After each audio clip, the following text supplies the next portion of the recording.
Yo, what's up, everybody? Hope you're staying smooth. Welcome to some more Final Fantasy XIV. Today, we're going to be working on patch 4.5, getting ready to walk into Shadowbringers. And we have 7 main story quests that we have to do today. And I'm excited about doing this because we're about to get to one of the best patches here pretty soon. I mean, expansions, actually. So, let's get right to work.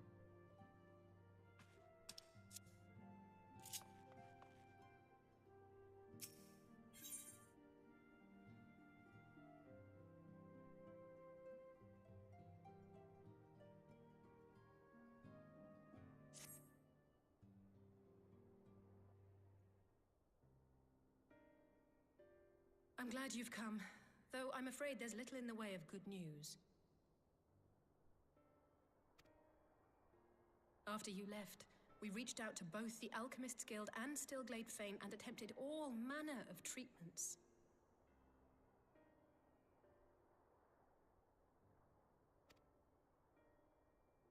But the results were always the same.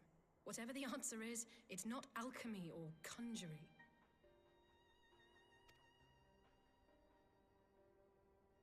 Why did it have to be Y'shtola and Urianger and not me? Out of all of us, they are the ones who could feasibly have solved this puzzle. And Elfino's still missing. God, it's all going wrong. Where do we even start? A grave situation indeed. Might I be of some assistance?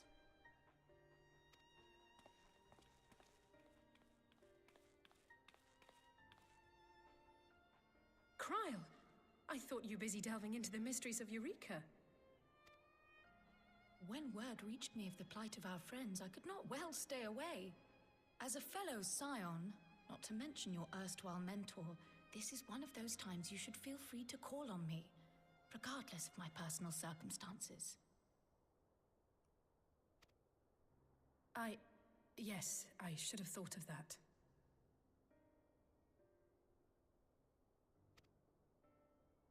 Thank you for coming, Kryl. We would welcome your insight.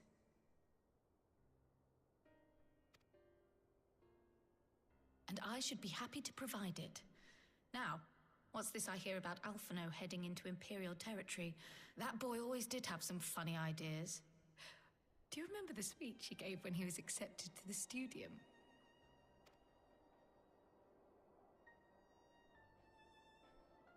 My life's goal is naught less than the salvation of this star.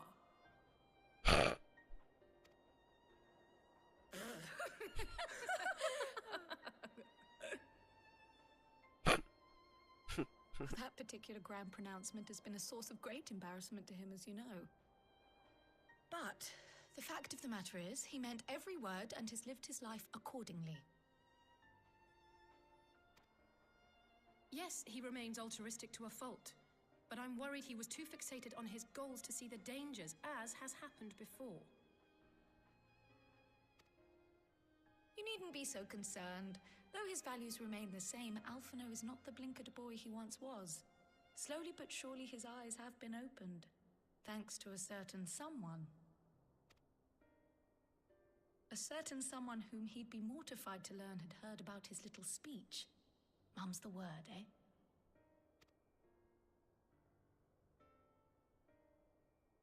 Right, I'd better have a look at our patients. They're in the infirmary, I assume.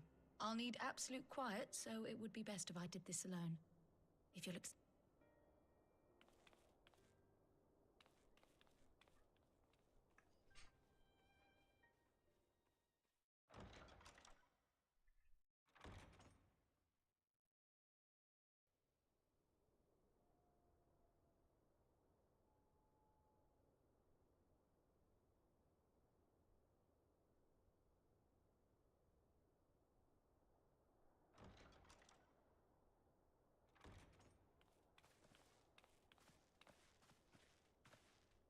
All three are in fine physical health.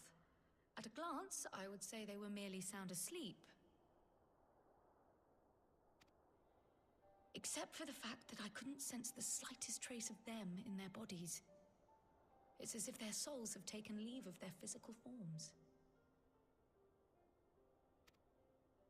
Ah, yes. The Elder Seedseer made a similar observation. I've read the report. When you heard this mysterious voice, you described feeling as if you were somewhere else, yes?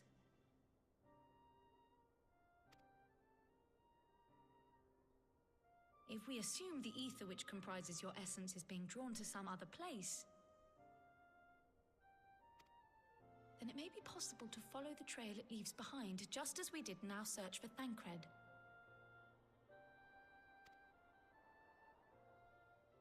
I wasn't around for that, but I can't imagine it was easy. Oh, it wasn't. But that's no reason not to try. I will have need of Master Matoya's crystal eye if I'm even to make the attempt. So I suggest we pay her a visit.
fun to disturb my peace again, have you? I hide myself away in a cave, and still you people insist on pestering me with your problems.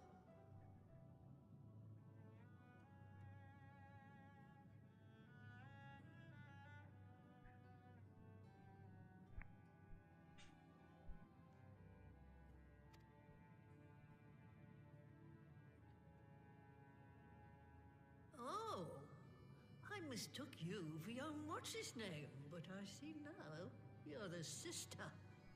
Weren't you supposed to be the lively one? I've seen happier faces at a rain-sodden burial.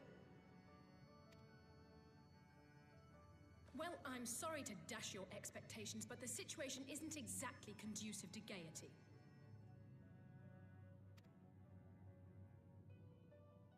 Ha! That's more like it. Stoller used to spit and hiss like a wildcat too. Better for a young thing like you to be filled with fire and leave the doom and gloom to your elders. Now, what exactly does this tragic situation of yours have to do with me? If I may, Master Matoya, we have need of your crystal eye once more.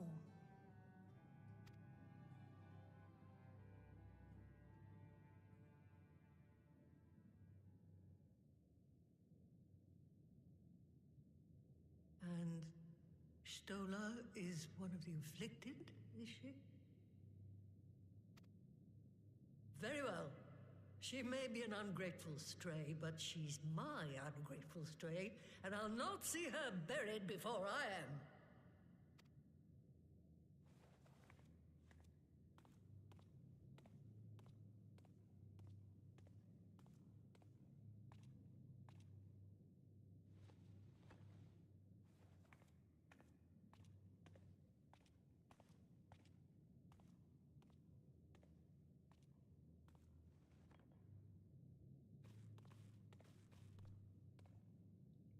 Right.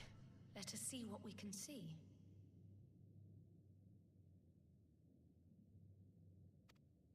I'll begin from where our friends first fell, and cast my senses out from there.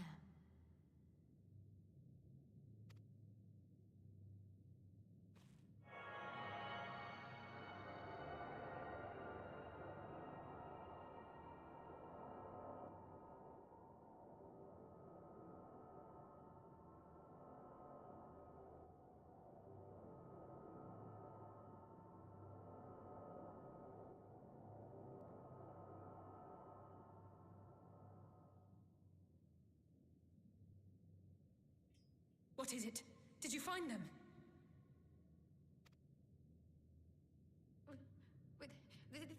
This doesn't make sense. How is it even possible? How is what possible? Kryl, what did you see? The threads, they just ended. And no, I didn't lose track of them. I followed them as far as they went. It's as if they were cut off. Could their ether have dissipated if it had? Oh gods!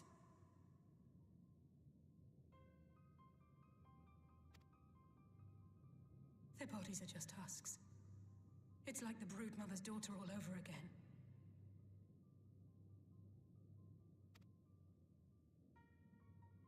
No, this is different. The Kalyana girl was already dead, body and soul, when Lakshmi effected her resurrection. Aye, let's not jump to conclusions. If their physical forms yet breathe and show no signs of wasting, then it follows that their souls must still be intact somewhere. But where?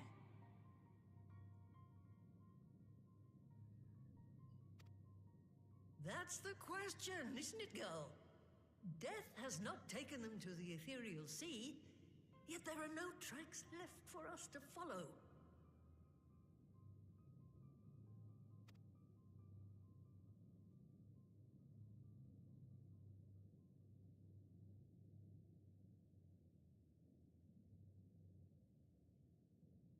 We're no closer to an answer than when we started. But Knowing their souls are still out there is progress of a sort. We just have to keep looking. Pray, excuse me a moment. Yes? I remember, but... What, to Alamigo? We're on our way. That was Lee's. Apparently, a group of Populares have defected to Alamigo, and Maxima, the envoy Alphino left with, is one of them. I'm sorry. I realize we've barely begun here, but... Go, child, go! You've made up your mind, and life's too short for dithering. I'll do some digging in the meantime and see if there isn't some other method we could use to continue the search. Let's be off then.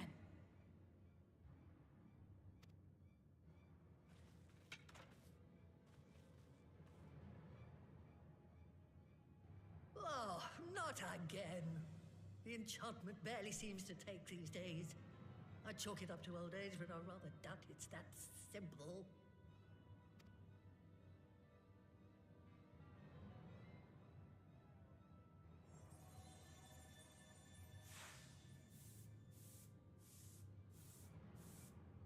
Before they took ill, Y'shtola and Urianger were sharing notes on a thinning of the ether.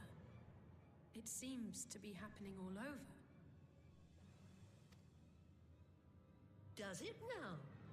And here I was, all set to blame my woes on that creaking mountain of refuse clogging up the Thaliac. I fear something has gone awry. Still, there's naught to be gained from starting in shadows. You can only do what can be done, and that but one thing at a time.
I'm sorry to drag you halfway across the realm, but when Maxima mentioned Alphino, I thought you'd want to hear the news in person.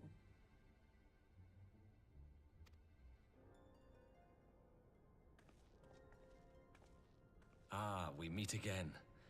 Though I was hoping our reunion would be under more auspicious circumstances. What happened to my brother? Where is Alphino? Never fear, my lady. Your brother was in fine health when I took my leave of him, and I have no reason to assume that has changed. You assume? If you will allow me, I shall endeavor to explain events.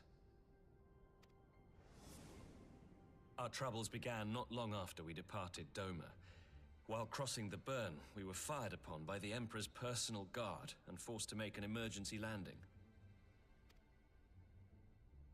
As we stumbled from the wreckage, our attackers fell upon us again, and we would have perished there and then were it not for the intercession of a third party, a band of mercenaries whose leader claimed to pursue a vendetta against the Ascians. This Shadow Hunter, as he styled himself, then escorted us out of the wastes to relative safety. Upon arriving back in civilization, I gathered my Populares colleagues and prepared to flee the Empire. Master Alphino, however, declined the invitation to join us, preferring to continue his investigation into the Ascian threat.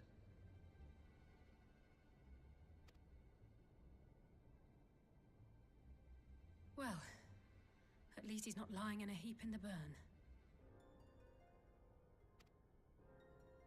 Tell us more about these Ascian hunters. Who are they? And is Alphino still with them? He is. As to who they are, I'm afraid I have nothing to tell you. Beyond the fact that they root out and destroy Ascians, they were unwilling to divulge anything which might serve to identify them. They would not even reveal their next destination. But Master Alphino asked to accompany them all the same. Since parting company with your brother, we've been engaged in a game of cat and mouse with the Emperor's guard. We made our way through province after province, finding the army busy restoring order wherever we went, until we finally arrived here in Alamigo. I cannot thank Commander Aldin enough for giving us such an unexpectedly warm welcome.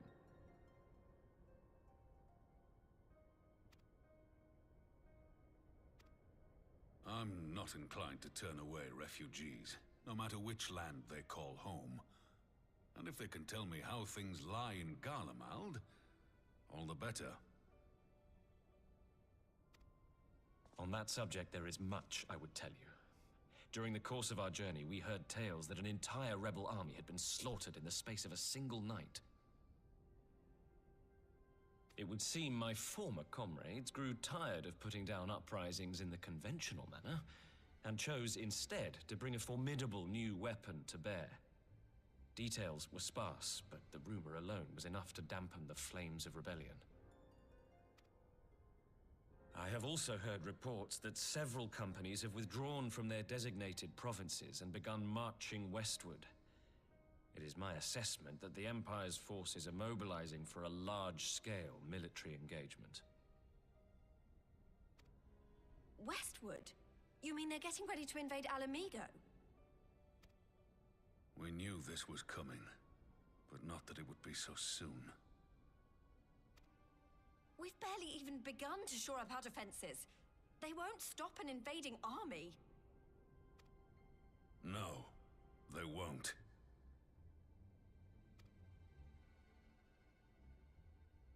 Dispatch messengers to the Alliance leadership requesting reinforcements, and send word to our officers in the field to hasten completion of those border fortifications. Prepare to meet the Imperials head on!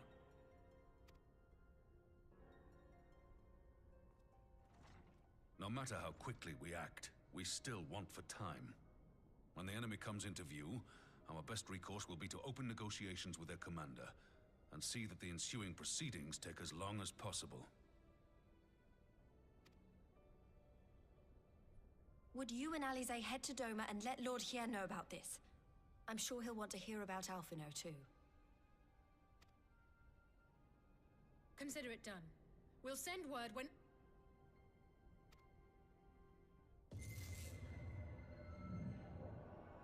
Untold sorrow must be changed. Ahead looms a calamity. Eon become instant. Throw wide the gates.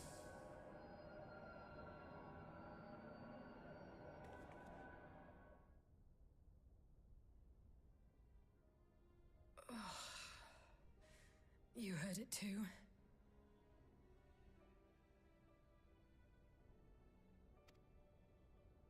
Well, at least we're both still standing. Oh, thank the gods. I thought we'd lost you for a moment there. Why does this keep happening? I wish I knew. Nothing we've tried has brought us any closer to an answer. We'll keep working on it. But first, we need to go and see Lord Hien.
It seems the engineers have matters well in hand. Should the barrier work as we intend, Doma will be free to reinforce her allies in Alamigo without fear of weakening her own borders. Honored friends, the time has come to put your hard work to the test. Start the generator.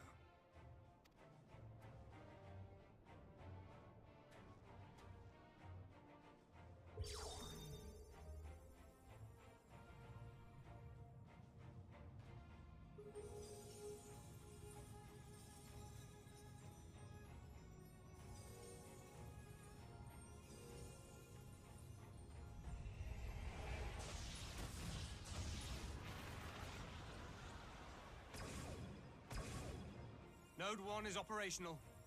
Nodes 2 to 8 are reporting similar energy levels. The barrier is forming.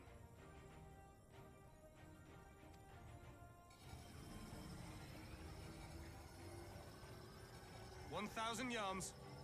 2,000. 3,000. Expansion remains smooth. No fluctuations detected.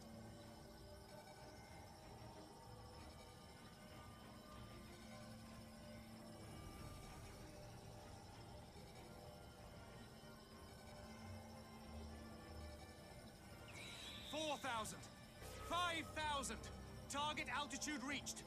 The barrier is holding steady at 5,000 yards. We've done it.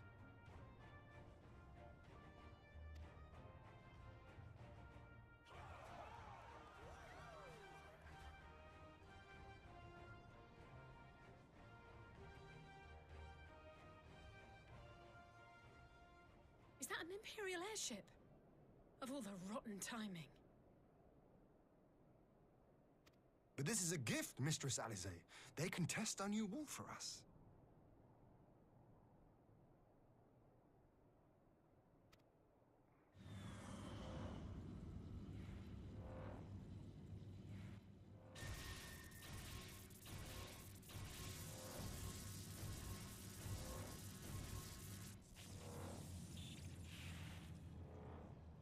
Seems solid enough, though I was hoping for a fireball.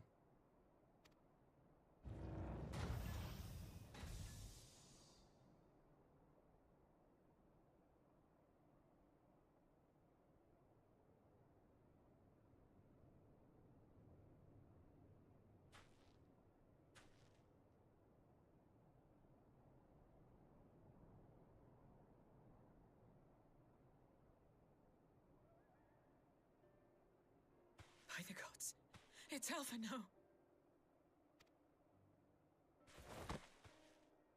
What are you? Let me go! He has my brother! Lower the barrier!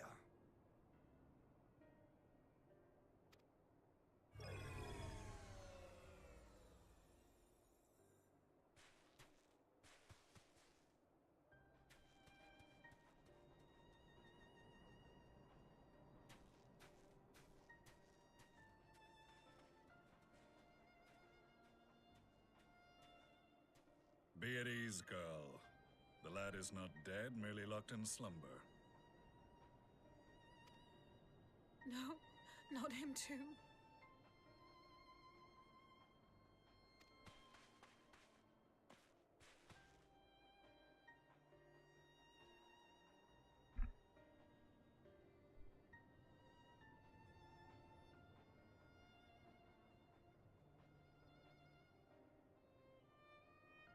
We could identify no cause and found no remedy.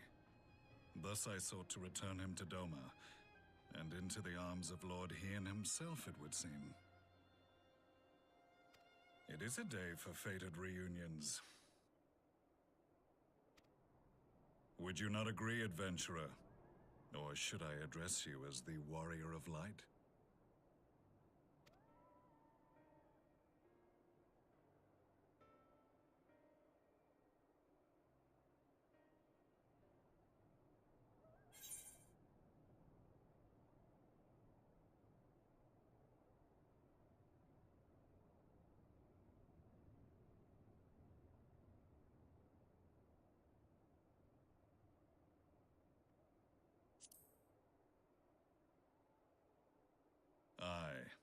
Gaius van Baelsar, the Black Wolf.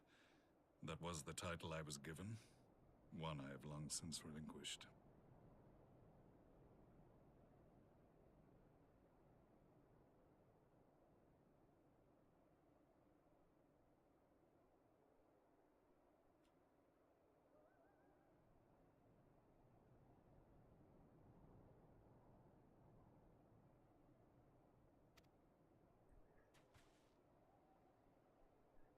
Stand down. The legatus of the 14th Imperial Legion died in Castrum Meridianum. I am no more than Gaius Baelsar, a man without rank or allegiance. Impossible! There's no way you could have survived!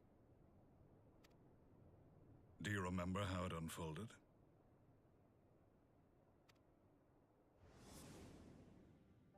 How I was deceived by La Habrea? How I was convinced that reviving the Ultima weapon would allow me to bring peace to Eorzea? The Ascian used me, as he used so many others, all to further the restoration of his wretched god. Yet even with the might of Alec at my command, you bested me. And as the Praetorium went up in flames, I was content to burn along with it. For a moment, at least. A moment of folly. To surrender my life thus would have been to betray all who died for my cause. It was for them that I dragged myself free of the rubble, and swore vengeance on the Ascians.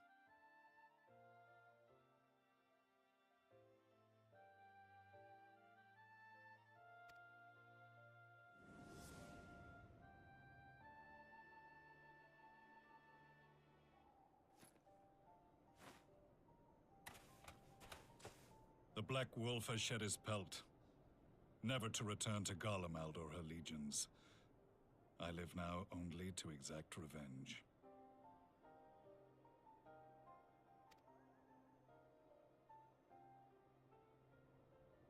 My principal quarry was to be La Habrea, whom I gather you have since ushered unto oblivion.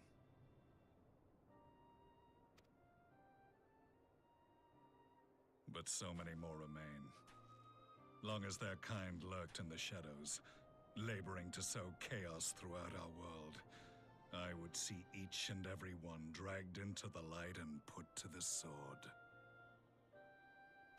Are the Scions not of like mind? In this single respect, perhaps. Then I shall continue the partnership the boy began, and share what intelligence I have acquired. Among the Ascians, the Black-Masked Ilk are subordinate to those who wear red. This you already know.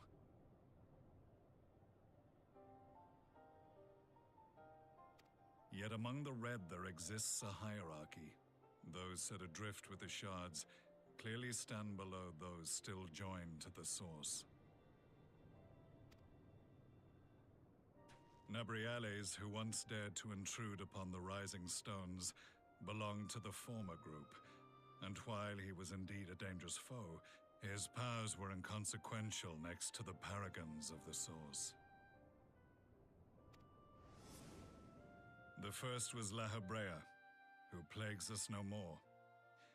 There is also the white-robed Elidibus, and the elusive Emmet Selk, about whom little is known. We have files on La Habrea and Elidibus, but I believe this Emmet Selk is new to us? As I assume my brother told you, we have evidence to suggest that an Ascian now walks in the body of the Crown Prince. Have you identified this interloper? Elidibus seems the most likely culprit. As emissary, it is his role to maintain the equilibrium between darkness and light. Your many deeds in Hydaelyn's name have upset the balance, and I believe he seeks to restore it by throwing his considerable power behind the Empire. As a leader of the Ascians, he is one of our primary targets.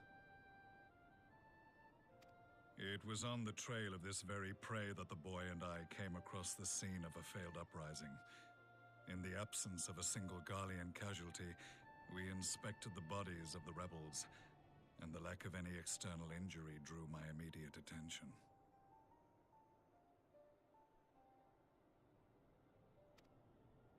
They had been slain by Black Rose, an alchemical invention of the Imperial Army. When I yet served as legatus, I ordered its production halted and all stockpiles destroyed. Toxic gas is not a tool of conquest, but of extermination. Toxic gas? This must be the new weapon Maxima warned us about. Something deadly enough to sweep away all resistance in a matter of hours. Gods. You don't think they're planning to use this in Alamigo, do you? Put your fears to rest. We infiltrated the production facility and destroyed all existing stores of the chemical along with the plant itself. Even should they rebuild the operation, they will not soon manufacture another batch. Regardless, I would draw your attention to a directive we discovered in the plant's records. The document was marked with a recent date and authorized with the signature of one Zeno Ciegalvas.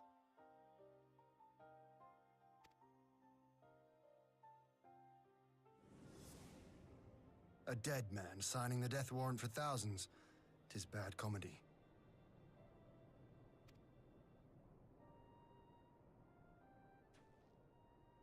But the tale does not end there. Within that same facility was a chamber filled with devices of elegant design. Cloning technology, we realized.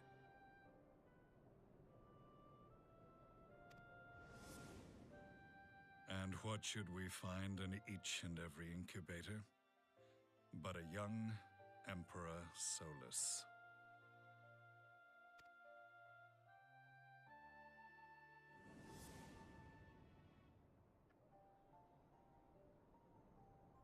All of which prompts the question, were the Ascians responsible for these abominations, or was it the will of the Emperor? I must know which hand guides the Empire. Though I have given up my rank, I am yet a son of Garlemald, and I will fight for the future of my homeland.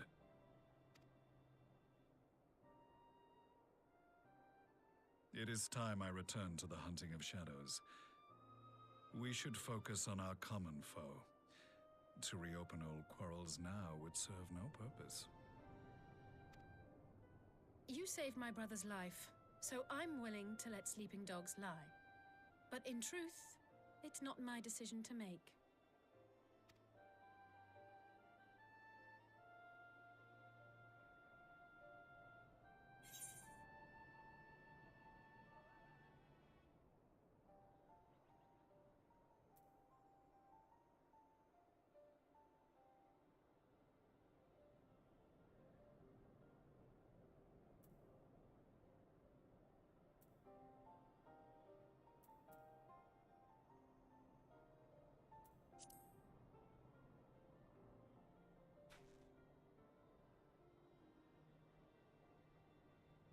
There was a time when I scorned those who placed their faith in false gods, even as I, in my blinkered conviction, place mine in Ascian promises.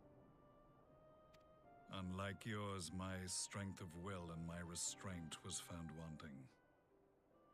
We shall meet again, warrior of light.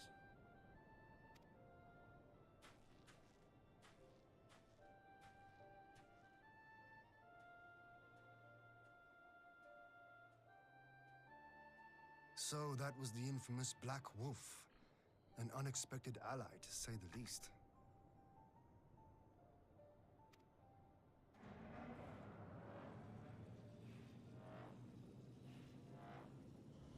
Well, I am content to leave the fine-tuning of the barrier to cleverer minds.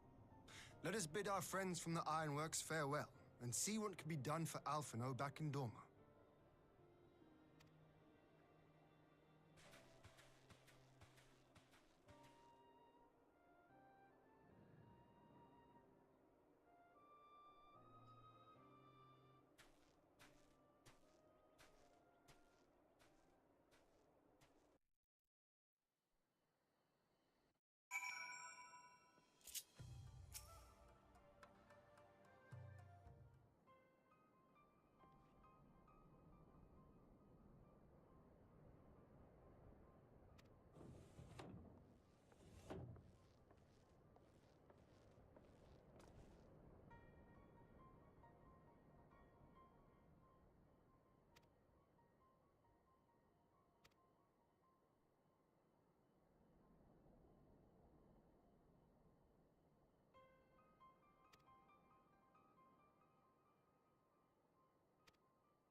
Our supplies of Black Rose have been ruined, but the new plant is already under construction. We should have the first batch ready in time for the offensive, Your Radiance. See that you do.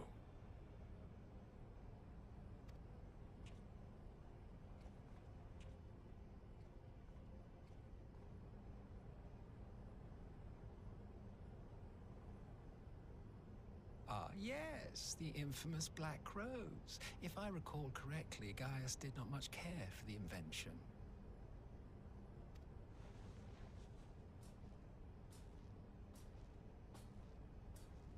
A ruthless and indiscriminate weapon indeed, this airborne poison. It seems you are capable of making decisions worthy of your bloodline. With no gift for sorcery, we Garleans must look to Magitech to even the odds. If it spares the needless deaths of our soldiers and serves the cause of this empire, there is no method I would not employ. How very noble of you. Truly, though, I must commend you for embracing your role as Emperor. You play the part of the determined ruler well. Sometimes even I catch myself believing.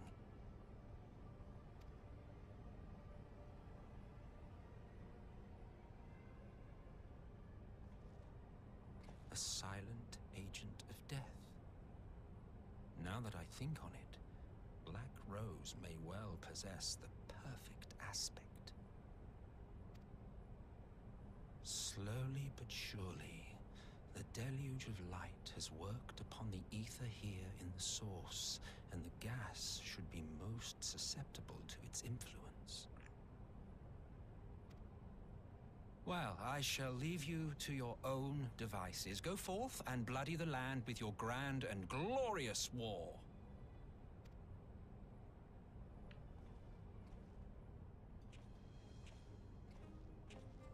While you do what, precisely?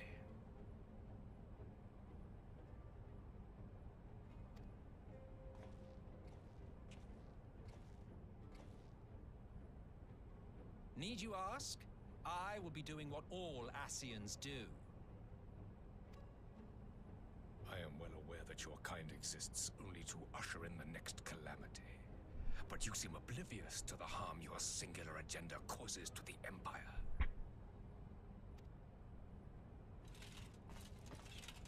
You cannot have forgotten the events which followed your mortal demise.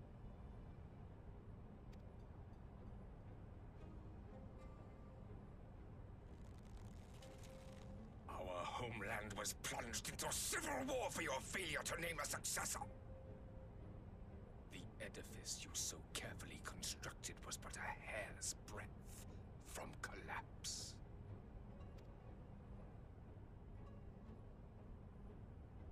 Are you truly so naive? You thought me oblivious to the consequences of a departure so painstakingly timed? It was by design? Well, of course it was. Though I will admit the resulting panic exceeded even my wildest expectations. But how can you be surprised? Throwing the world into disarray was the very purpose for which this nation was, as you say, so carefully constructed.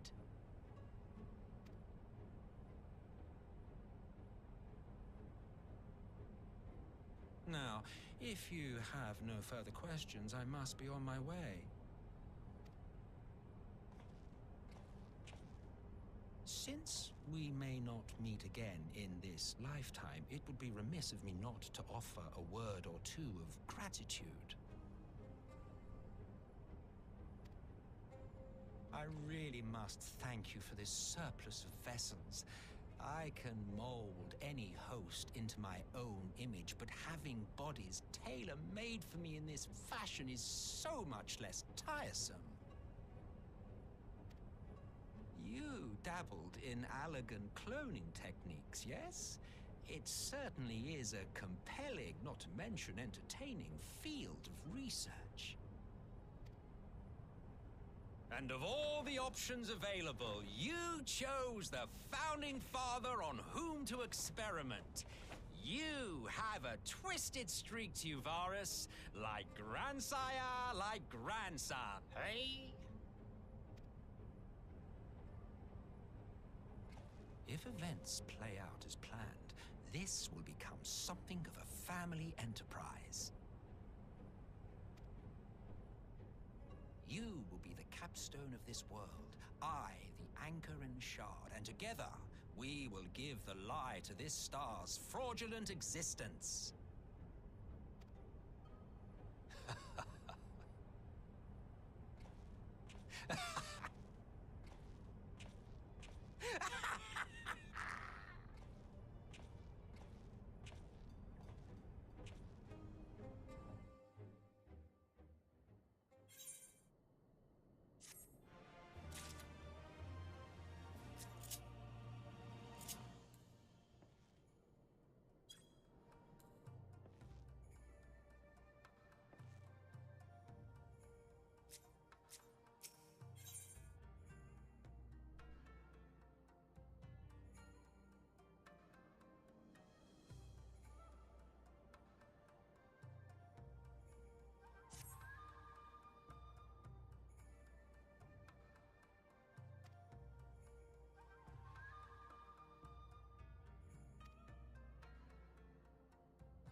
Welcome back, you two. Greetings, Lord Hien. Glad you could join us. Glad to be here. I would have come sooner, were our own defense is not in question, but I am pleased to report that our soldiers are assembling for deployment to Alamigo as we speak. We're grateful for your support. Thanks to the efforts of our allies, it won't be long before we've established defensive positions on this front as well.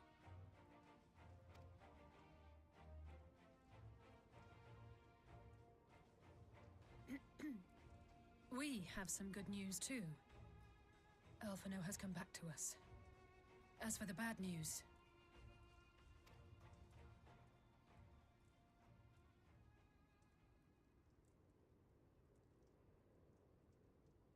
So, Alphino won't wake up. Gaius van Baelsar is alive and hunting Ascians, and the Empire is planning to poison us all with toxic gas. Does that sound about right? Ordinarily, any one of those things would have left me in shock. But the way things have been lately, it's all starting to seem pretty normal. Getting back to your report, are we sure this Black Rose is the weapon Maxima was talking about? It fits the description. And it seems we have Alphino to thank for sparing us an early demonstration of its effectiveness. I have a feeling this won't be the last time his bravery in the Empire will serve us here in Eorzea. The threat of an unknown weapon has had us all on edge. But now that we know what we're dealing with, we can take steps to defend against it.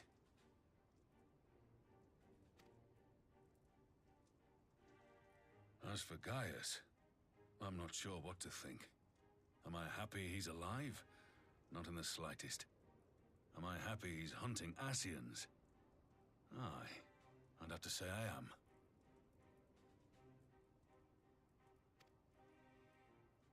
Oh, speaking of Garleans you didn't expect to see, we have a tale of our own, as it happens.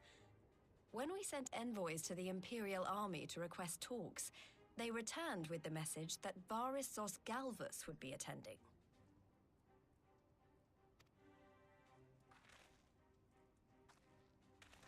The Emperor himself. Well, Varys did sanction the Popularis peace mission. But knowing that an Ascian walks in his son's skin, I do not see how we can trust him or anyone from that nest of vipers. The Alliance would proceed with negotiations regardless, if only to give ourselves more time to prepare. We do, however, require your cooperation.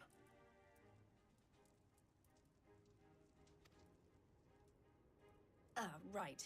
Yes. So, as a condition for the talks to go forward, the Empire has requested that a member of the Scions be present. There'll be a representative from each Alliance nation, of course, but I'm afraid we have to ask that you come along too.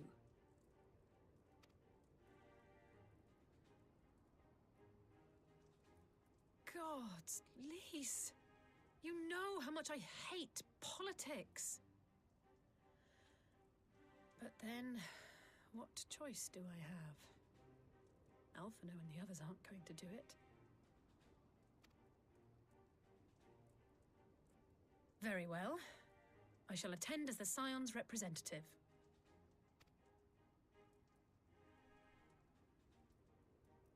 In case you're wondering why I didn't ask you, the Empire also requested the presence of Eorzea's champion.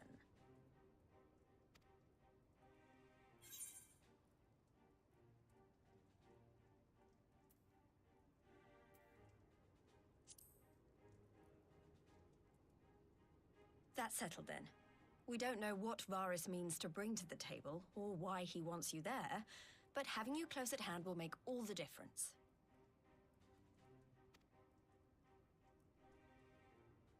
The meeting will take place on the border.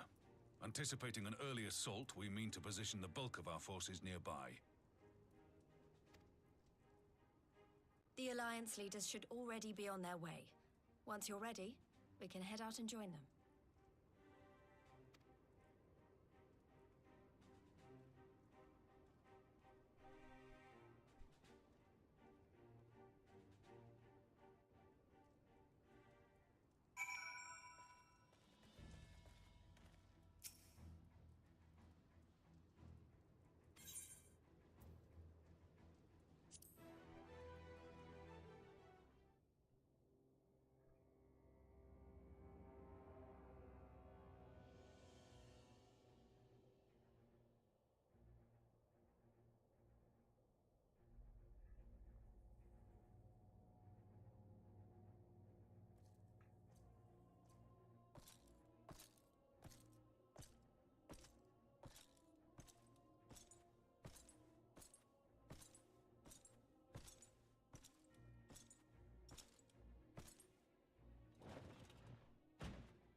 Esteemed representatives of the Eorzean Alliance, on behalf of the Garlean Empire, I thank you for inviting me here today.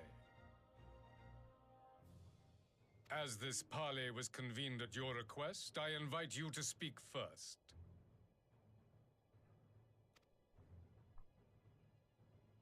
Very well, Your Radiance. I, Nanimo Ulnamo, 17th in the line of Ul, should be pleased to oblige you.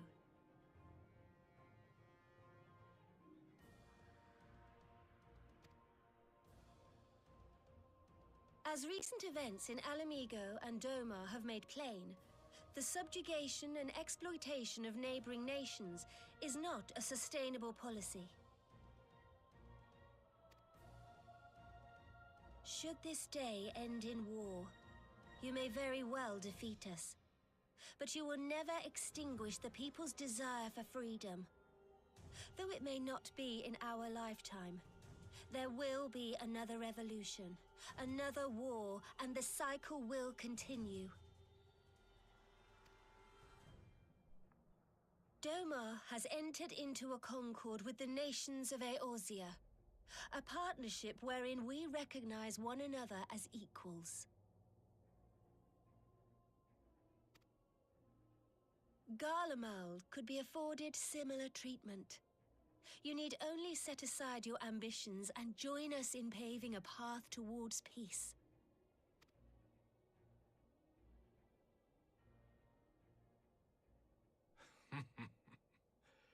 You will not win me over with sophistry, Your Grace.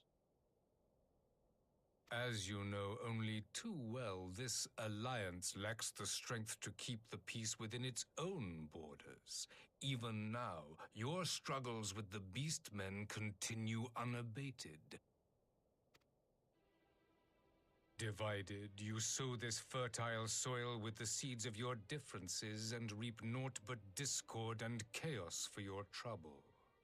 Eorzea must be united under one leader, one purpose. I would offer you both and bring an end to your strife.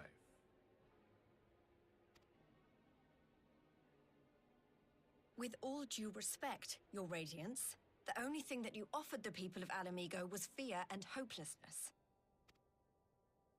The citizens of Doma can also attest to the meager arms of Imperial rule.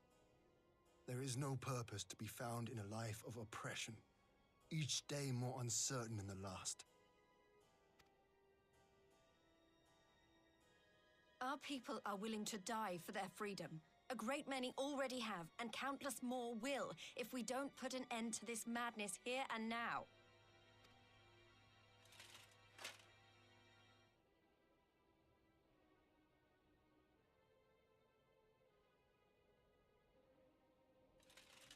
We brought order and stability to your lives. This madness and bloodshed is of your own making. You broke the peace, not Garlemald. Peace. Order.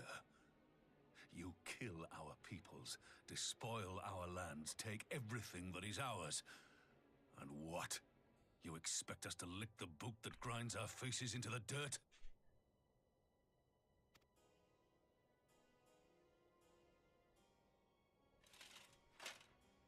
I expect you to weigh the costs. To recognize that countless lives have been lost on both sides in pursuit of a greater good, and to not squander all we have achieved in a fit of petulance.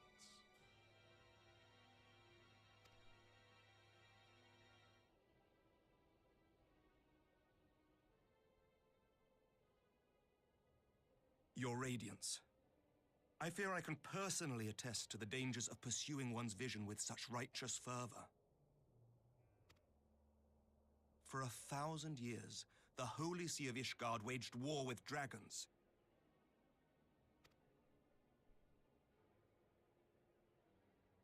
A 1,000 years of sacrifice, of sorrow and hate, in which we bathed in the blood of friend and foe alike. Had it gone on any longer, we may well have drowned.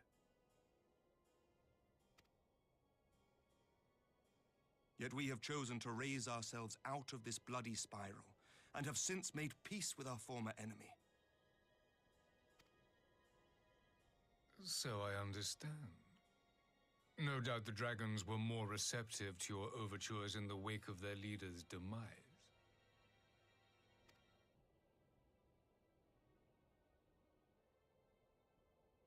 You speak of peace, yet use war to achieve it.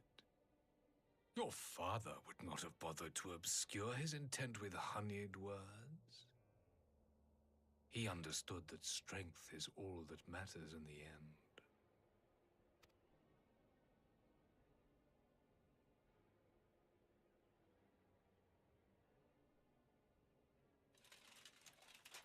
Without his clarity of vision, I can but wonder what will become of Ishgard and her people.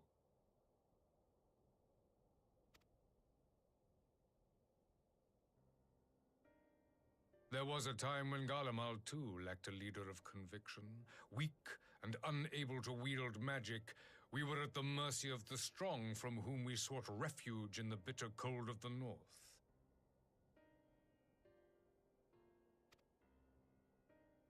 Were it not for the discovery of ceruleum and the subsequent development of magitech, we might never have gained the power to take back that which was rightfully ours.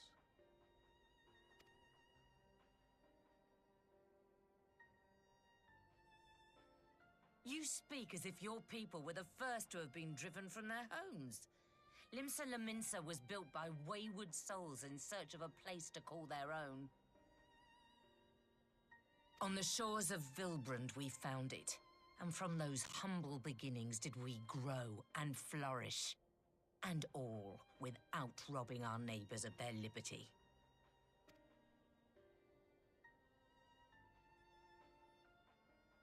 So saith the pirate. Am I to believe that you simply asked the kobolds to yield up their lands and that they were happy to oblige you? That you did not drive them out like rats in the hold of one of the many ships seized by your privateers?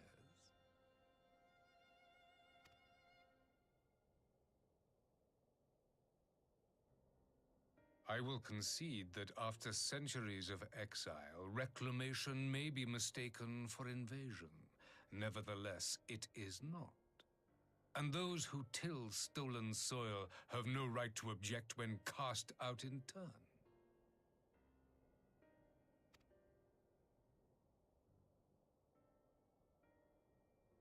Your uncompromising nature rivals that of the Ixal. They too lament circumstances which they themselves perpetuate. Were they but to embrace peace, we would welcome them with open arms. Indeed, some few have done just that, and now receive of the Twelve's Wood's bounty.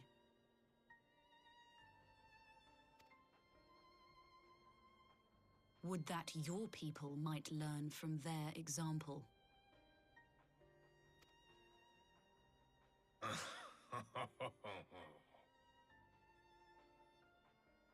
You dare compare us to the Birdmen?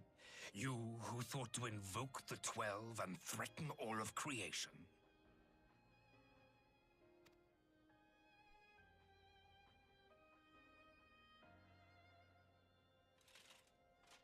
I came here in the hope of finding some speck of common ground, but I see now these discussions will accomplish nothing.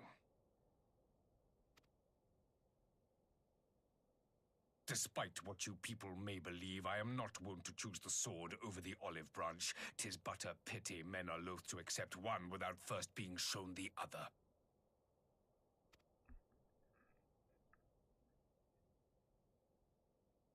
Wait! I beg you.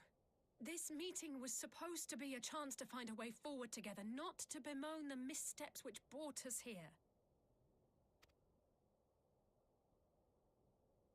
Please. If you truly consider violence a last resort, there must be a way we can come to an agreement.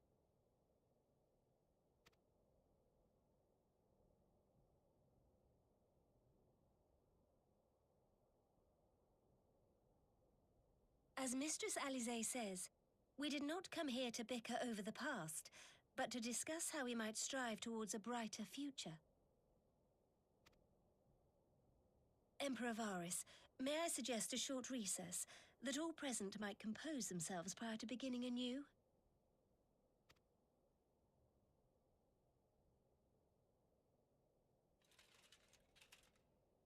Very well. I pray this intermission will suffice to move these talks in a more constructive direction.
Now then, who would have the floor?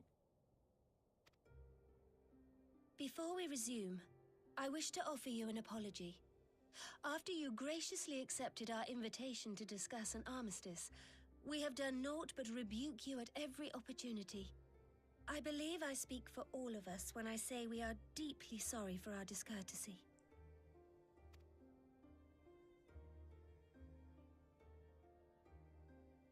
I'll admit your familiarity with our affairs surprised me, and served to remind me how little I know of yours. I think all here can understand the desire to reclaim one's homeland. But why expand further?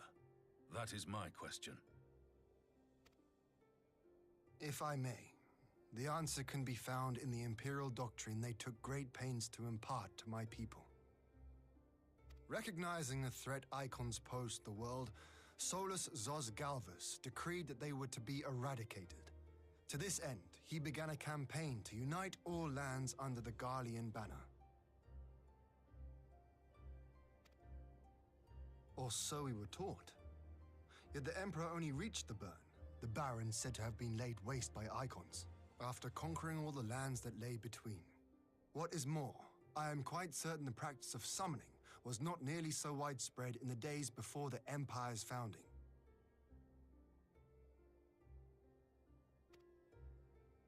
When you put it like that, it all starts to sound like an excuse, doesn't it? But to distract from what? Why are you really waging this war?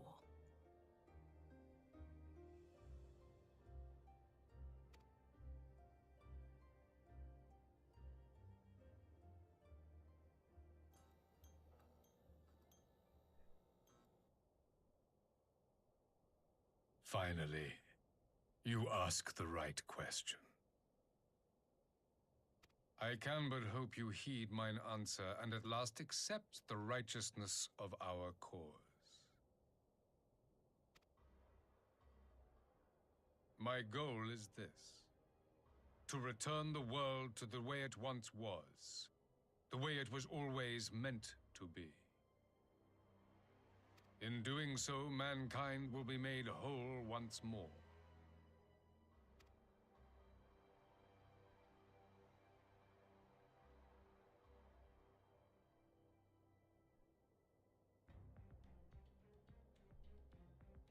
No longer will we suffer from the dissension born of our differences.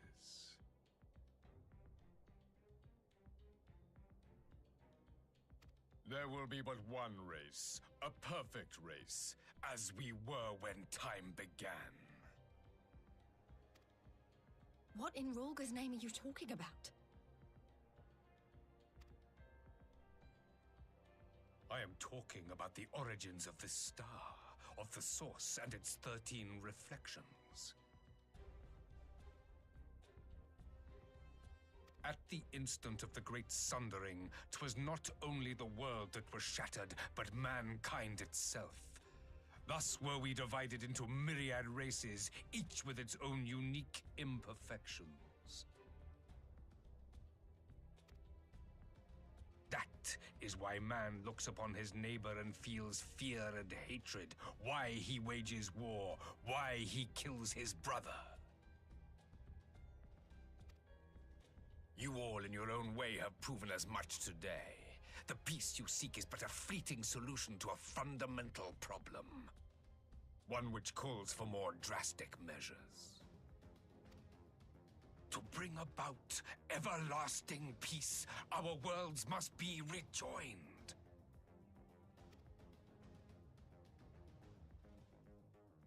That is the goal the Empire would see realized. The glorious future unto which we shall one day shepherd mankind.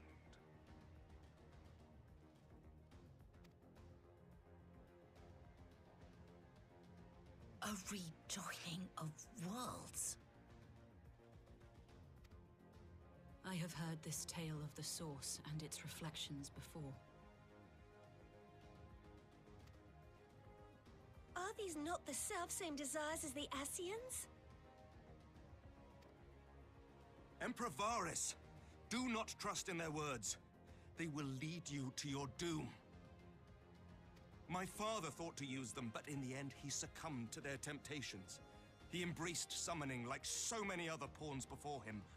Do not tell us you mean to do the same.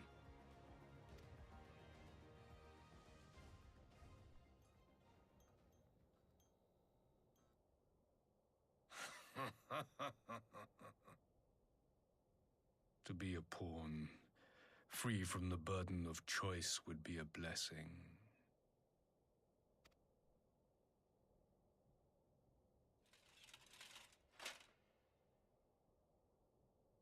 But I forswore that privilege the day I learned that the Garlean Empire was built by the hand of an Ascian. What?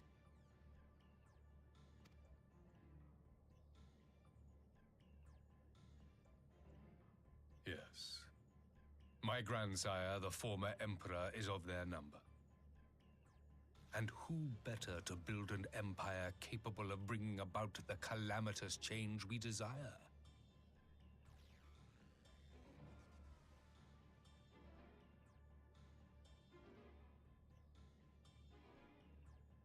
Would you condemn me for this alliance? For bowing to the will of these shadowy masters when the prize is true and lasting peace?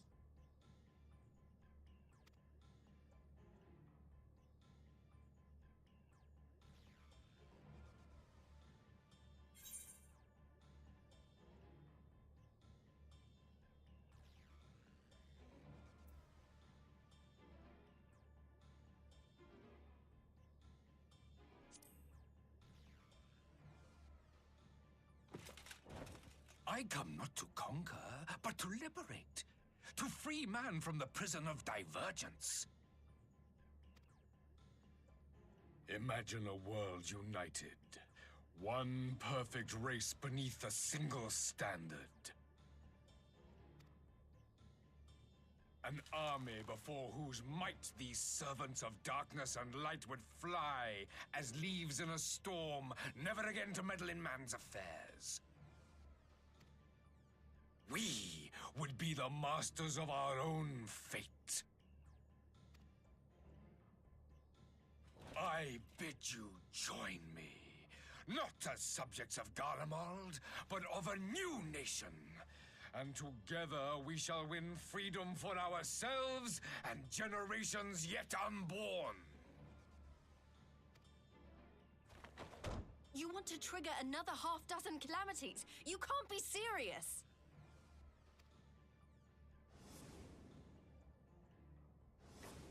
Have you forgotten how many died?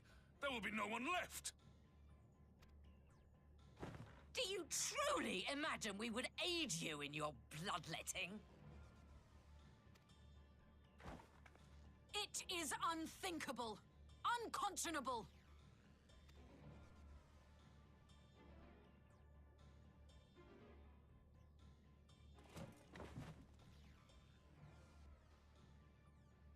And what is the alternative? To be as cattle waiting for slaughter? I would have us work together, that we might take fate into our own hands.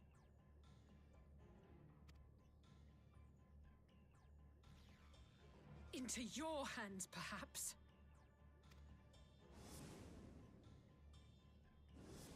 But what of the other worlds, your radiance? With every calamity, you obliterate a star and every soul that dwells on it.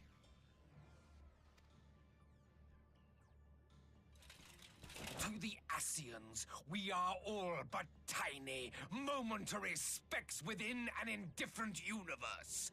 We cannot hope to oppose them until we have been made whole once more.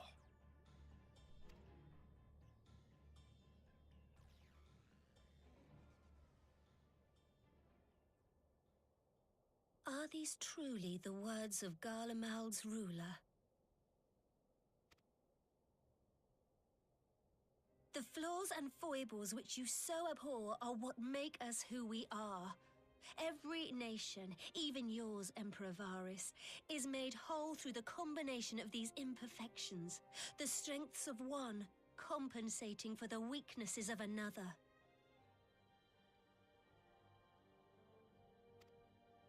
While it is true that man succumbs all too often to anger and avarice, he may yet overcome his baser instincts through the forming of bonds with others, fostering community and cooperation.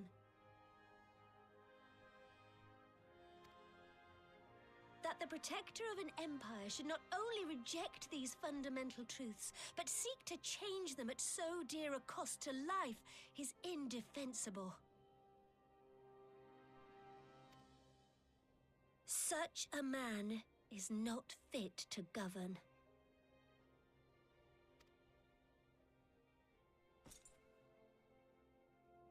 And you, warrior of light, would you refuse me as well?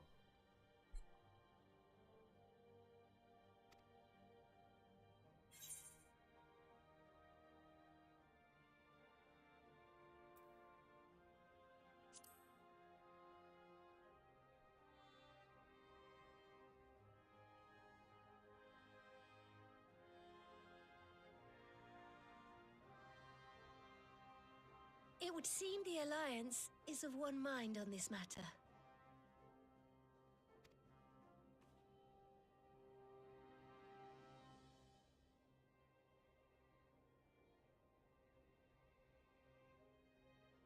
You Eorzeans never cease to disappoint me. Though I suppose I have only myself to blame for expecting more from savages. This discussion is at an end. I bid you make ready for our next meeting. It will not be at the negotiating table.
I'm not sure what I was expecting from our meeting with the Emperor, but it wasn't that. Still, at least we know now what he's really after. Aye, a future built on a mountain of bodies. I too want the Ascians dead, but not at any cost. The last of the reinforcements from Dorma arrived not long ago. I pray it will be enough. Given the Emperor's stated goal, this is a battle we can ill afford to lose.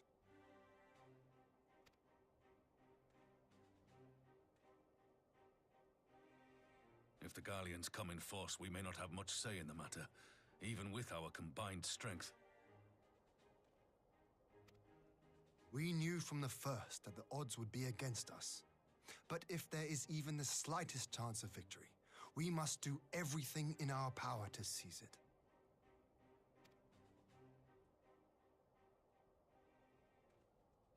We must seize it, full stop. Here!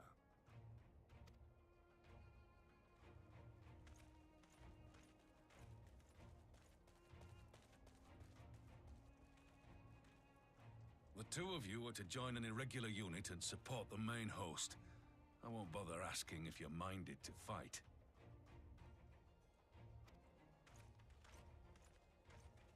After coming this far, how could I not? And for once, there's no one around to countermand me. Not that they would. Not even my brother. But we all know who really make the difference. Ready to frighten some Garleans?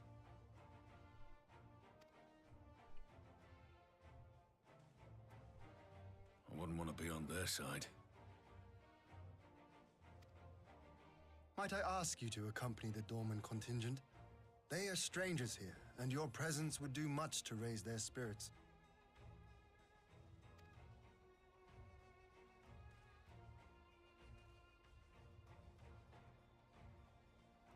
We would be honored.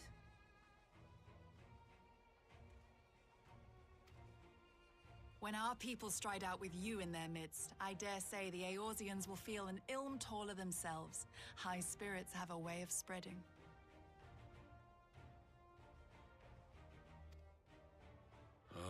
What I wouldn't give to join you. But my duties as field commander will not allow it. I leave the front lines in your capable hands.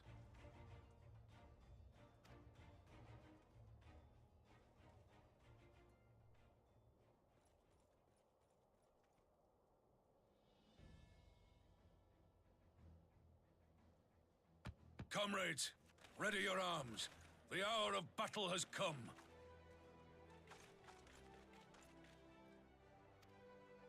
May the crystal guide us to victory!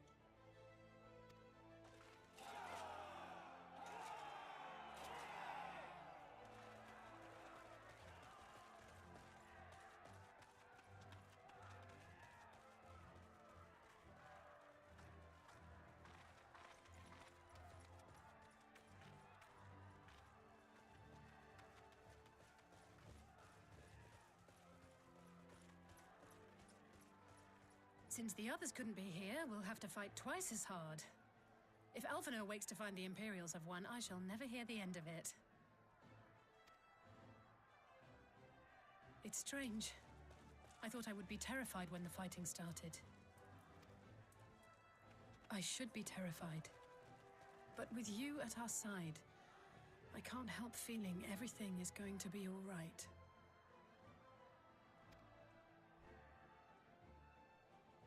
So please, don't you dare leave me alone.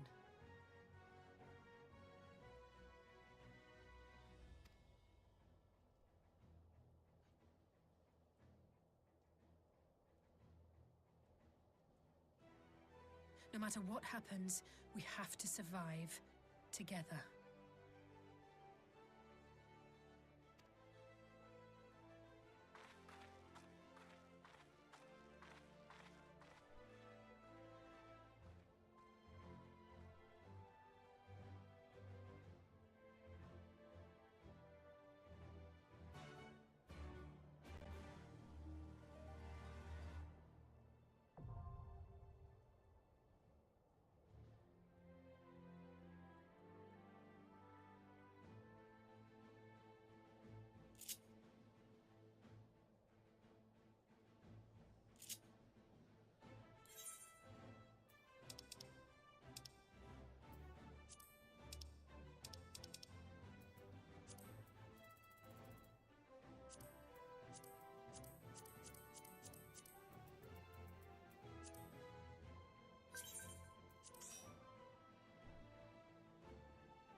underestimate me.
Ow.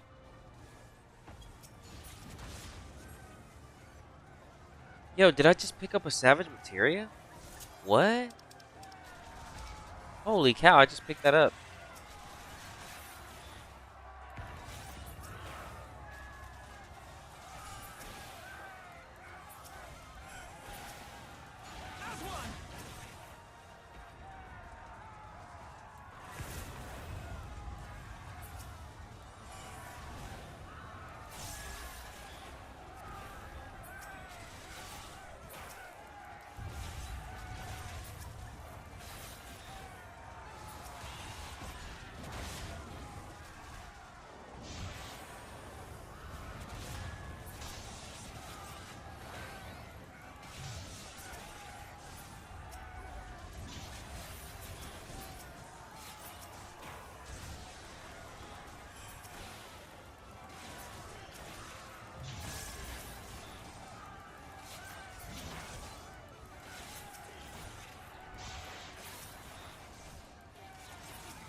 Hey.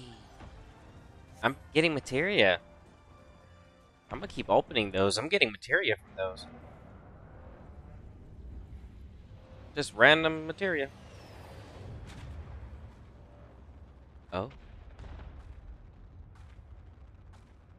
These two immediately reminded me of Final Fantasy IX, the twins. One's red and one's blue. They gave off those immediate vibes. They fused together, I presume.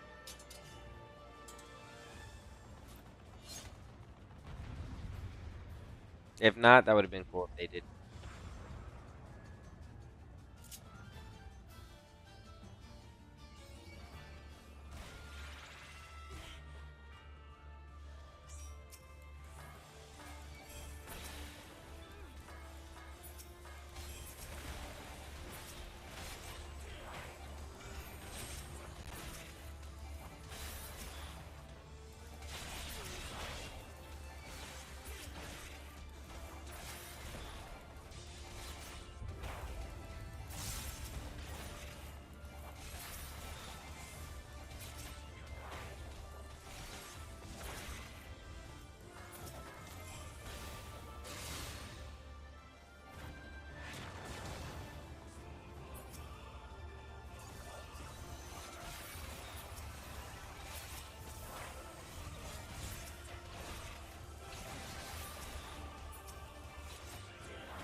Ooh, ooh. I got KO.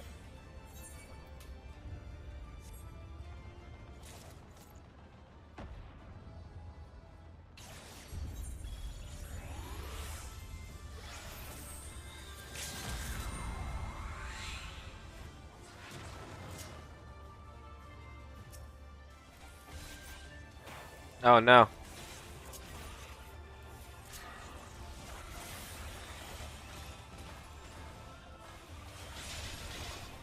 Man, oh my god.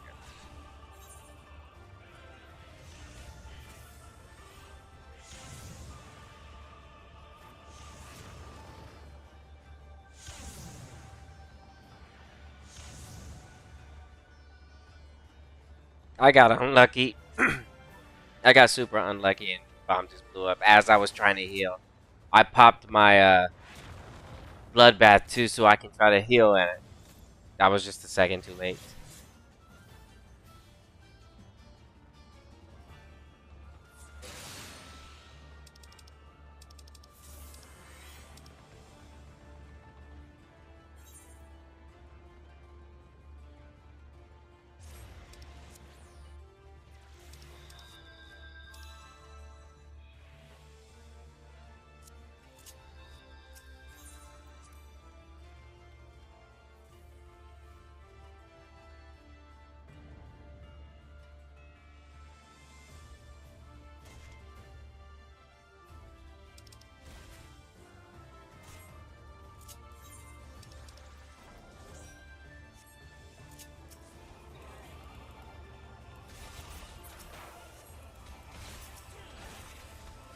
But it was too late. I think our healer was dead.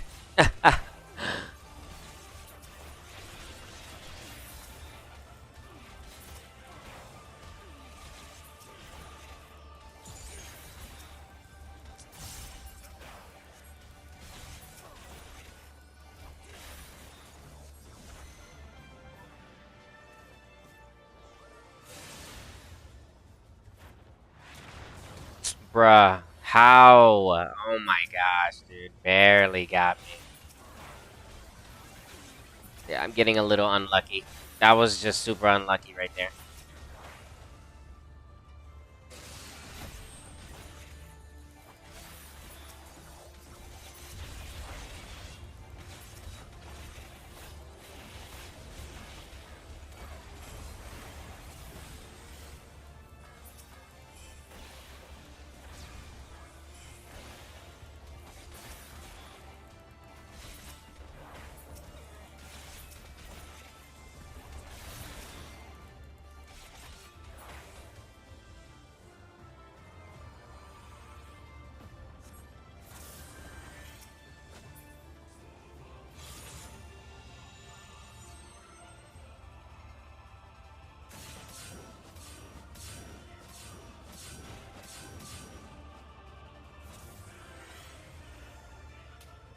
Aha.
We did it! I dare say they'll be reeling from this. You were truly inspiring in battle, my friend. I'm determined not to be outdone, but there seems to be no one left to fight. A tactical withdrawal, perhaps? We should give chase. Finish them off while we have the chance. Imagine the other surprise when they wake to find the war already won.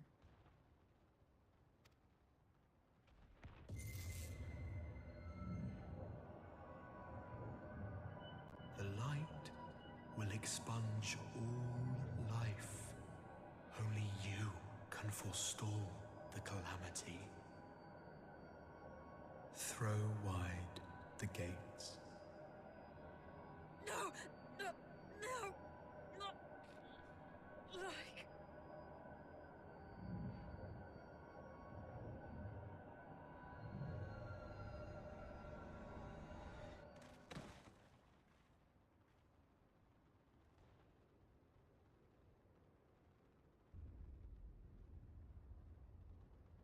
Oh no, don't tell me.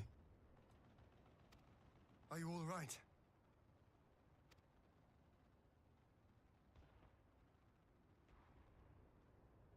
Quickly, we must get her back to the encampment.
been several skirmishes along the border, but as yet neither side has delivered a decisive blow.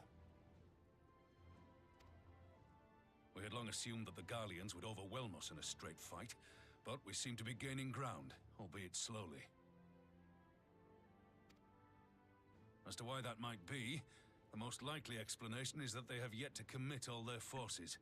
Still, we're winning, and our latest intelligence suggests the Emperor has retreated back to Garlemald. In light of this, we're considering launching an offensive with the aim of pushing the front line forward and giving ourselves some room to breathe.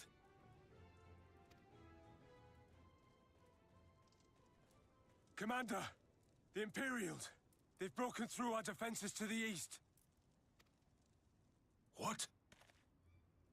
Our scouts say their forces are being led by Lord Xenos.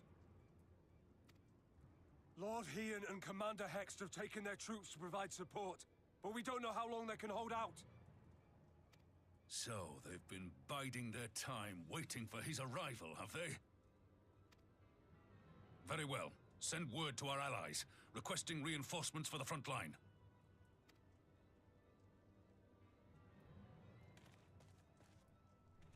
Should the worst come to the worst, I may need to enter the fray myself. But what of you? Do you still have the strength to fight?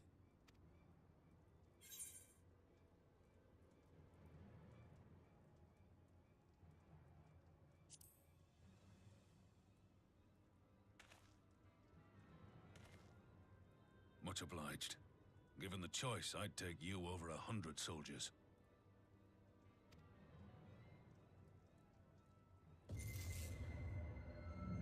Why won't they open? Please, I bid you open.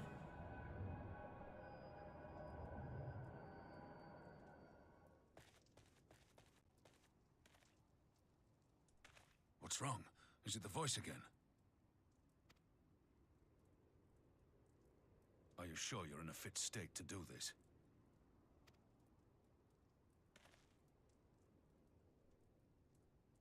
May Ralga grant us strength. Give 'em hell, lad. I, for my part, will defend this place to my dying breath.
weave of a shinobi's power.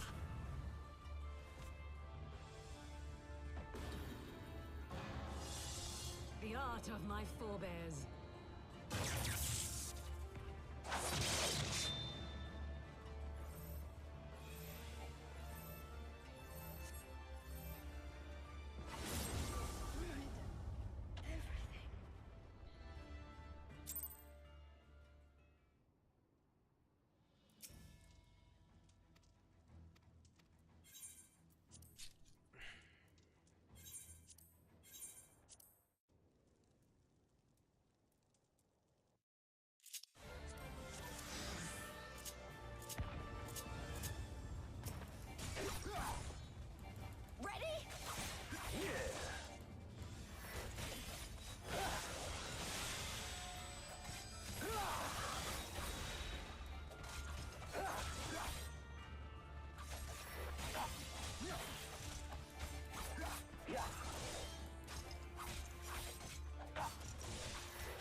This one's for you, Ida.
Here it comes!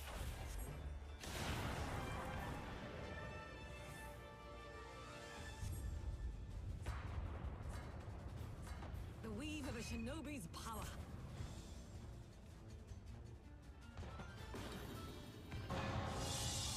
The art of my forebears.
Magic?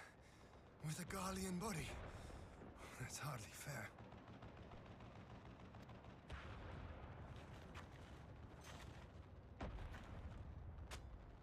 Still, he must be stopped, no matter the cost.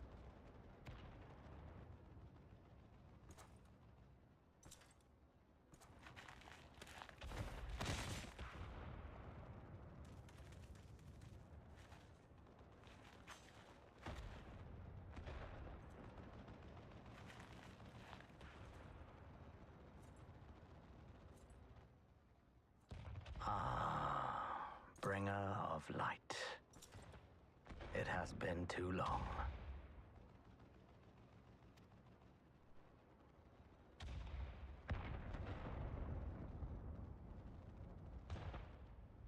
No words to mark our reunion?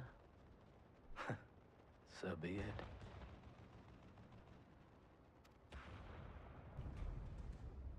Equilibrium must be restored.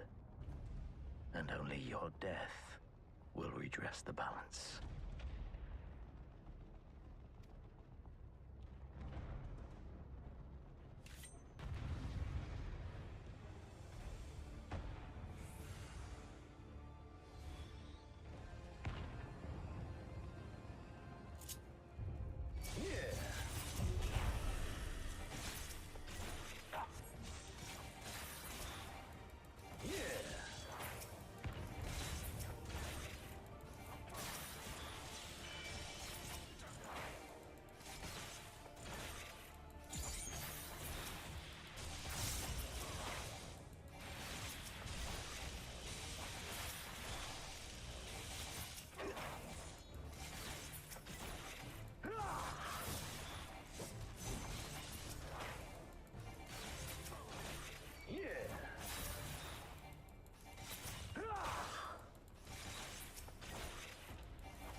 Your mother chose her champion well.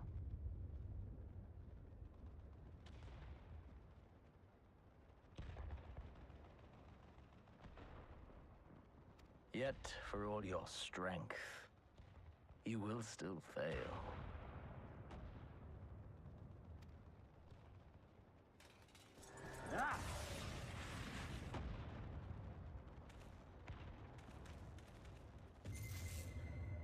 Please, I beseech you.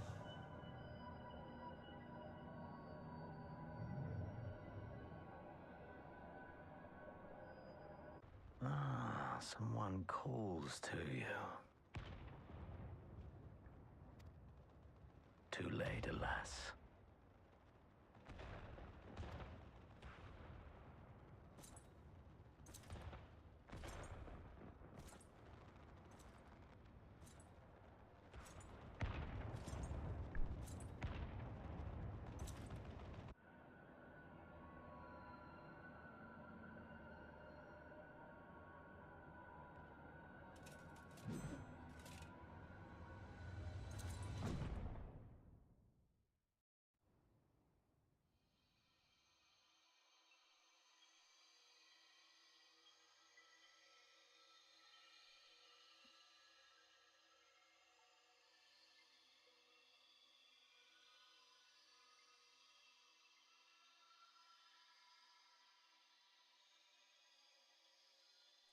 At last, I found you.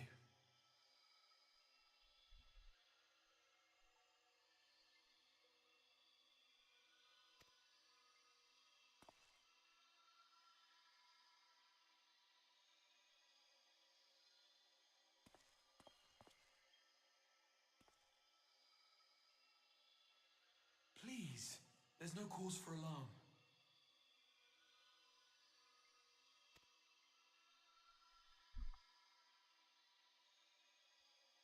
Though, I confess, this is not where I had intended to meet.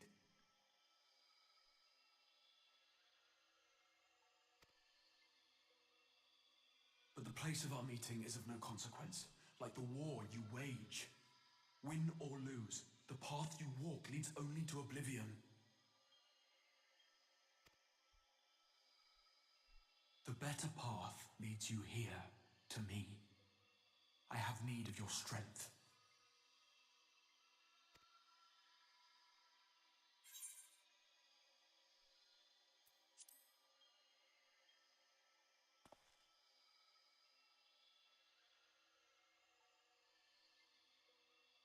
The battle is over, the danger past, but your work is not yet done.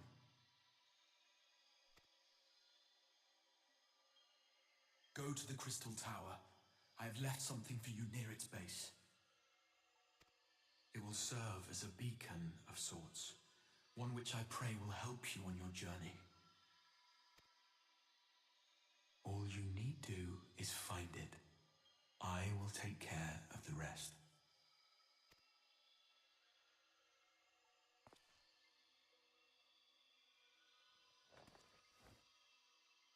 Soon, we will throw wide the gates. And the path to the first will be yours to walk at last.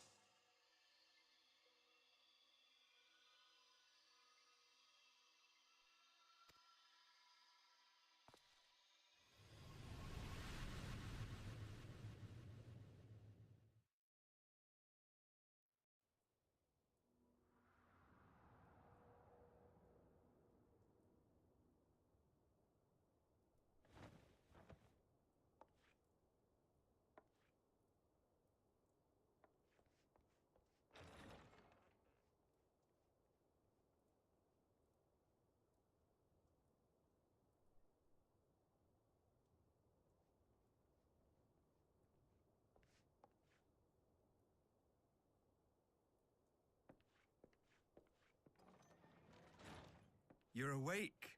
Thank heavens.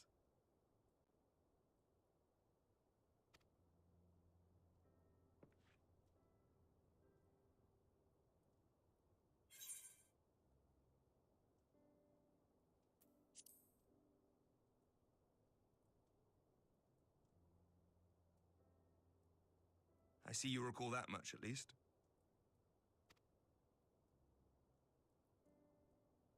In the midst of your duel, it is said you faltered, and that the Crown Prince seized the opportunity to deliver a mortal blow.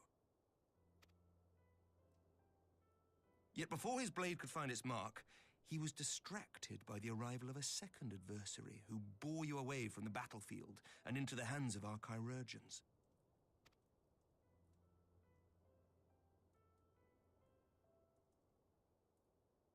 Lest you wonder, he left before you awoke. As is his wont.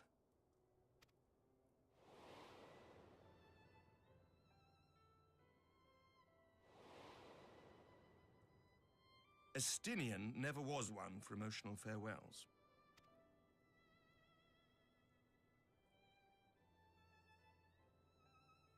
Though Xenos bested all before him, the battle clearly took its toll, for he retreated shortly after your rescue. Seeing this, the remaining Imperial forces decided discretion was the better part of valor and pulled back, allowing us to re-establish our position. We have since received word of renewed unrest in the provinces, doubtless inspired by the efforts of the Eorzean Alliance and our Far Eastern allies. Nor does the good news end there. We have also come into possession of intelligence suggesting unrest within the Imperial Court. This would certainly explain why both the Emperor and Lord Xenos appear to have abandoned the fight.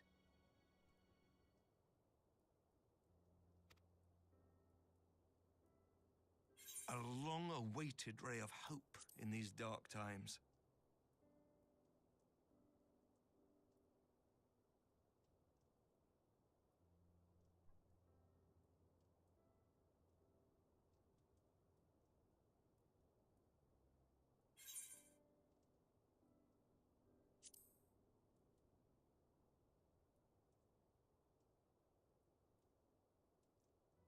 Yet to awake, I'm afraid.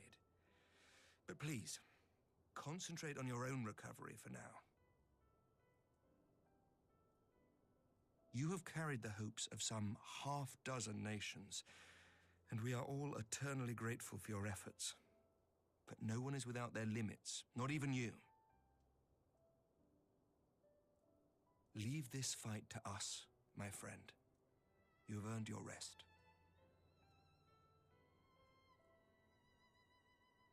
But before I forget, I was asked to deliver a message as soon as you awoke. A reminder that you are not alone, though many of your allies have fallen. When you are well and rested, you are to return home, where friends will be waiting for you.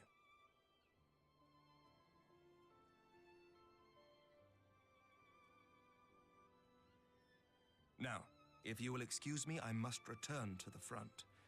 May we meet again soon, under happier circumstances.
12! I don't believe it!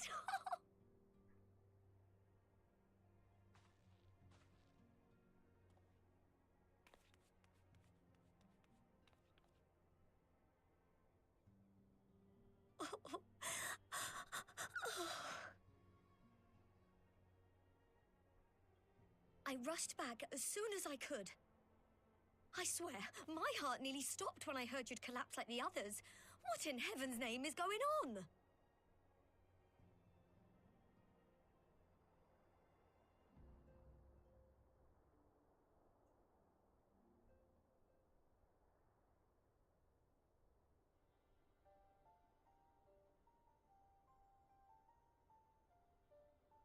Win or lose, the path you walk leads only to oblivion. Oh, well, that's helpful. And what else did he say? The better path leads to him?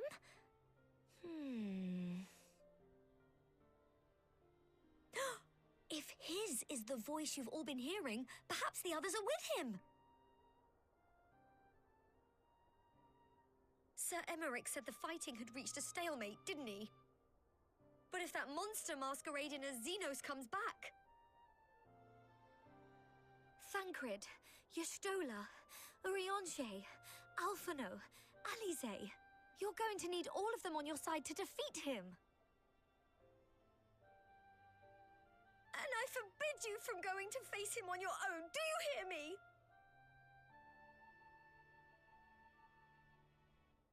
So if you must leave, go and find the others. Bring them home.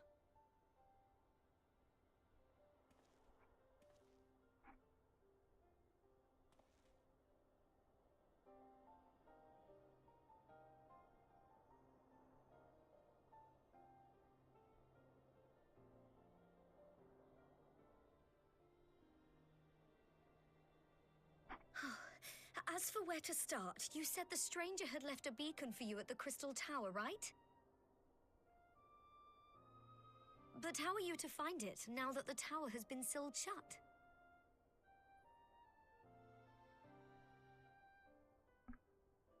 There has to be a way. If anyone would know, it's Sid, and the researchers of St. Coinac's find. Don't you worry, we'll find that beacon for you.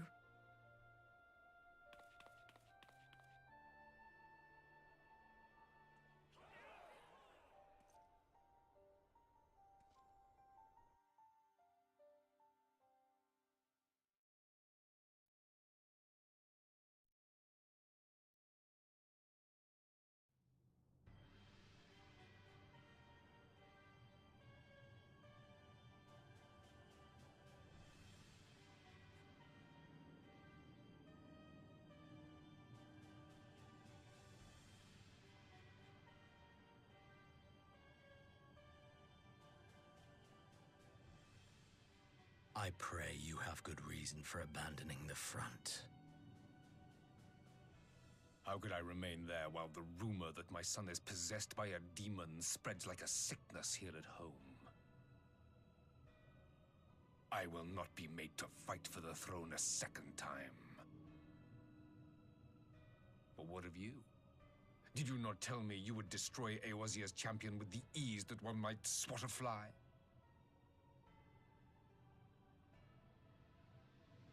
A minor setback. He will not escape me again.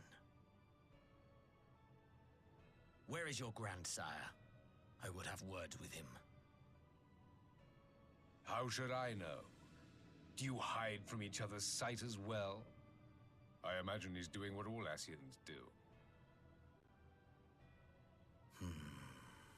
He must have found a way to take advantage of this turmoil.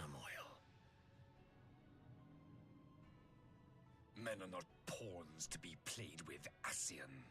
You underestimate us at your peril. This war will not be decided by you and yours. Man must choose his own fate, and I, for my part, will do all within my power to see Garlemald emerge victorious.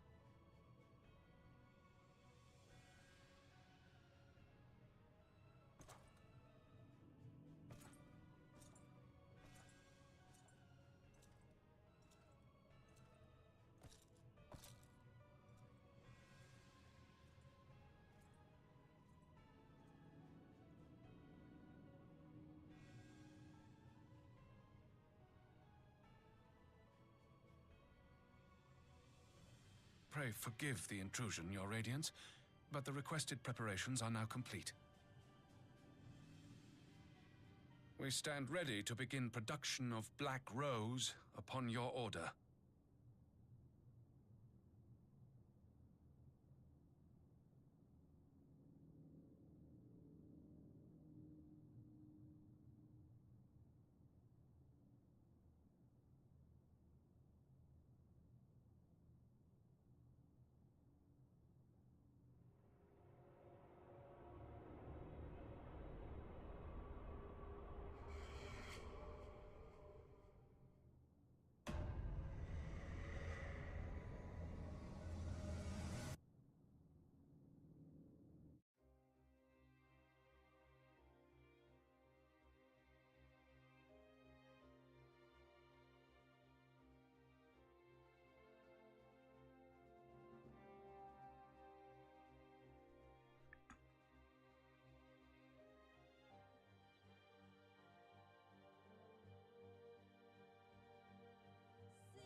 My enemy. My friend. Had I been but a step faster.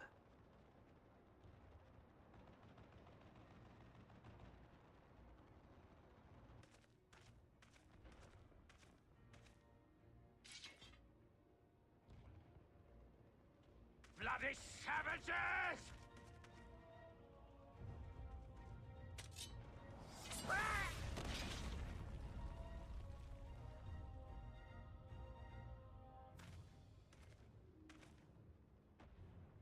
A pity your hunt leads you elsewhere. Not that I am surprised. May you find joy in it. Grow stronger, more savage, and savor every triumph.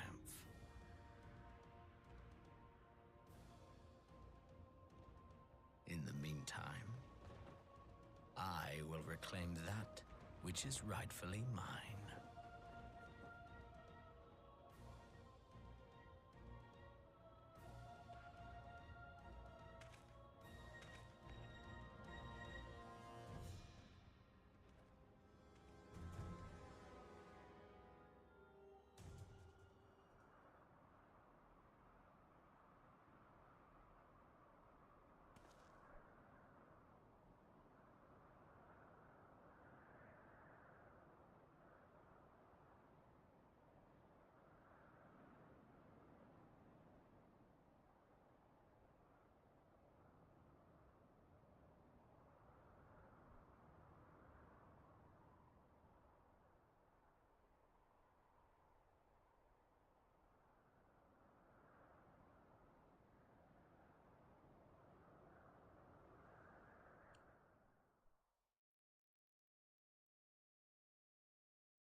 And that's going to be it for Stormblood. 100%.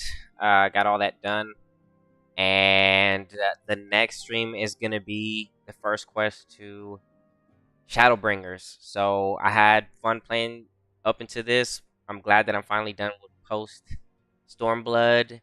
And I'm just about ready to get things going with Shadowbringers. But thank you to everybody that came and stopped by, especially those that hit the like button, because it really does help the channel. And we're done with Stormblood, so the next stream is going to be MSQs, starting with Shadowbringers. So be expecting that to happen, because that is literally one of the best expansions, and I'm looking forward to it. So, as I usually say, and as I always say, see you soon, stay safe, and stay smooth. Later, y'all.